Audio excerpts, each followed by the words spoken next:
শিক্ষার্থীবৃন্দ, আসসালামু আলাইকুম। আজকের অনলাইন ক্লাসে তোমাদের স্বাগত জানাচ্ছি। আমি জয়নব আক্তার, বিভাগীয় প্রধান, হিসাব বিজ্ঞান বিভাগ, আগ্রাবাদ মহিলা college. BBS pass third year তোমাদেরকে যে অঙ্কটা করাবো, national university BBA honours 2012। National university BBA honours 2012। প্রশ্নটা আগে একটু বলি, প্রশ্নটা একটু শুনে নাও। Alpha limited uses 4000 shares of টাকা 10 each, of which টাকা 7.5 per share called up. Other data are as follows. তারপরে নিচে দেয়া আছে, এগুলো কিন্তু রেওয়ামিলটা করা নাই, শুধু তথ্যগুলো দেয়া আছে, রেওয়ামিলের আইটেমগুলো দেয়া আছে। প্রথমে ইনভেন্টরি 1/1/2012 3440 টাকা বা 3440, পারচেজ 29120, সেলস 37,310। তারপরে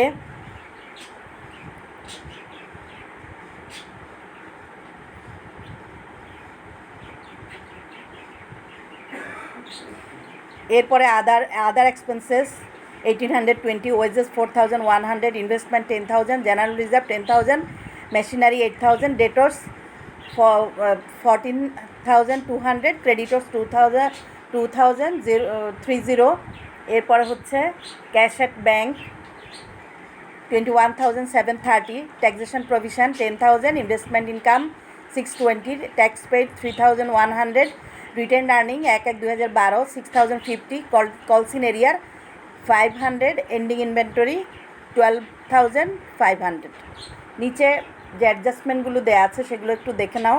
অ্যাডজাস্টমেন্টগুলো হচ্ছে make a reserve of 15% on debtors for bad debts. তারপর হচ্ছে taxation provision is increased by টাকা 5,000। তারপরে হচ্ছে a tax free dividend of 10% on proposed. এরপর হচ্ছে depreciate fixed asset by 10%। You are required to prepare an income statement, তারপর retained earning statement, তারপর হচ্ছে for the year ended 2012 and also draft the balance sheet as on 31 তারপরে 12/2012, অর্থাৎ 2012 সালের 31 December তারিখের balance শিটটা করতে বলা হচ্ছে। Income statement, written earning statement এবং ব্যালেন্স শিট। আজকের অনলাইন ক্লাসটা দুইটা পর্বে হয়তো ভাগ হয়ে যাবে, কারণ এত বড় অঙ্ক একটা পর্বে হয়তো করা যাবে না, সেজন্য দুইটা পর্বই আমাদের করতে হবে। প্রথমে আজকে তোমাদের করাবো ইনকাম স্টেটমেন্টটা। ইনকাম স্টেটমেন্ট করতে গেলে আমাদের কি করতে হয়? প্রথমে রেভিনিউগুলো লিখতে হবে। রেভিনিউর মধ্যে শুধু একটা সেলস দেয়া ছিল, সেলস রেভিনিউ, এছাড়া আর কোনো রেভিনিউ নাই।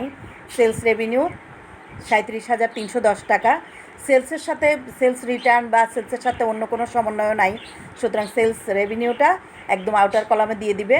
এরপরে কস্ট অফ গুডস সোল্ডটা আমরা বের করব। কস্ট অফ গুডস সোল্ড বের করার নিয়ম তোমরা জানো। প্রথমে ওপেনিং ইনভেন্টরি, তার সাথে অ্যাড পারচেজ, তার সাথে অ্যাড ডাইরেক্ট এক্সপেন্স, তার সাথে লেস এন্ডিং ইনভেন্টরি। এখানে পারচেজের সাথে যদি সমন্বয় থাকে সেই সমন্বয়গুলো অ্যাড বা লেস করতে হবে। ওয়েজেসের সাথে বকেয়া অথবা অগ্রিম থাকলে সেগুলো যোগ বিয়োগ করতে হবে, বা অন্য কোনো সমন্বয় থাকলে, এন্ডিং ইনভেন্টরির সাথে কোনো সমন্বয় থাকলে সেগুলো করতে হবে।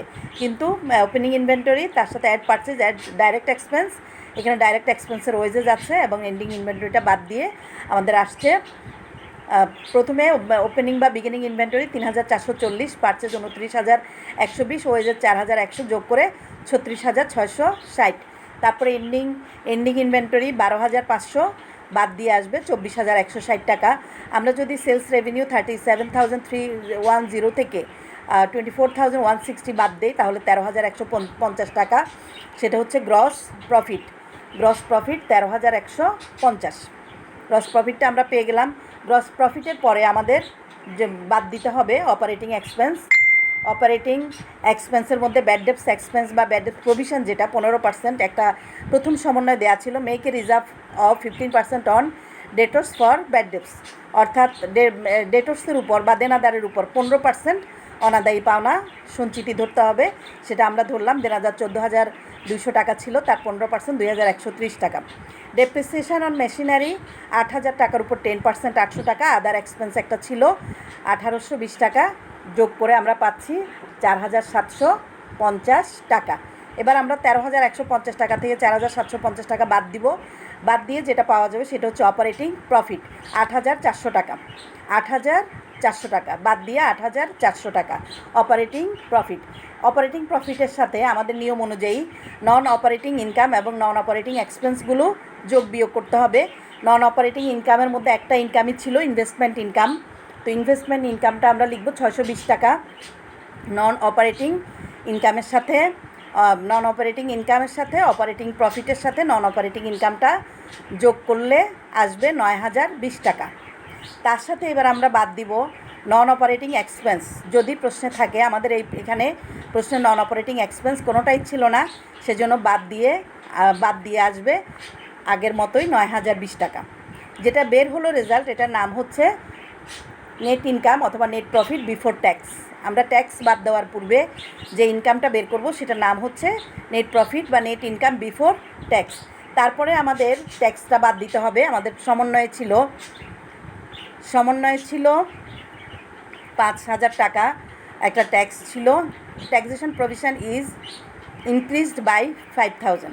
তাহলে 5,000 টাকা নতুন, আগে একটা 10,000 টাকা পুরাতন ছিল, আর 5,000 টাকা নতুন করে আমাদের বৃদ্ধি করতে হবে। তাহলে এই 5,000 টাকা আমরা বাদ দিয়ে ট্যাক্সেশন প্রভিশনটা বাদ দিব 5,000 টাকা। বাদ দেওয়ার পরে যেটা আসবে সেটা হচ্ছে নেট প্রফিট আফটার ট্যাক্স। তাহলে প্রিয় শিক্ষার্থীরা, আমরা 9,020 টাকা থেকে 5,000 টাকা ট্যাক্সেশন বাদ দেওয়ার পরে নেট প্রফিট আফটার ট্যাক্স পেলাম 4,020 টাকা। তাহলে এটাই হচ্ছে আমাদের প্রকৃত নিট লাভ। তাহলে আমরা বের করে ফেললাম ইনকাম স্টেটমেন্টের মাধ্যমে প্রকৃত নিট লাভ। কীভাবে করলাম আবার একটু বলে দিচ্ছি তোমাদের। প্রথমে সেলসটা আসবে, সেলস থেকে কস্ট অফ গুডস সোল্ড বাদ দিলে গ্রস প্রফিট থেকে অপারেটিং এক্সপেন্স। এখানে আমি সেলিং এবং অ্যাডমিনিস্ট্রেটিভ এই দুইটা আলাদা করি না, যেহেতু কম সেজন্য একসাথেই দিয়ে ফেলেছি। Bad dates expense, depreciation of machinery, other expense তিনটা ছিল 4,750 টাকা। বাদ দিয়ে আসছে অপারেটিং প্রফিট 8,400 টাকা। তারপরে নন অপারেটিং ইনকামটা যোগ হবে 620। এরপর নন অপারেটিং এক্সপেন্স বাদ যাবে, যেহেতু এখানে নন অপারেটিং এক্সপেন্স নাই। তাহলে নেট প্রফিট বিফোর ট্যাক্স 9,020 টাকা, তার সাথে ট্যাক্সেশন প্রভিশন 5,000 টাকা।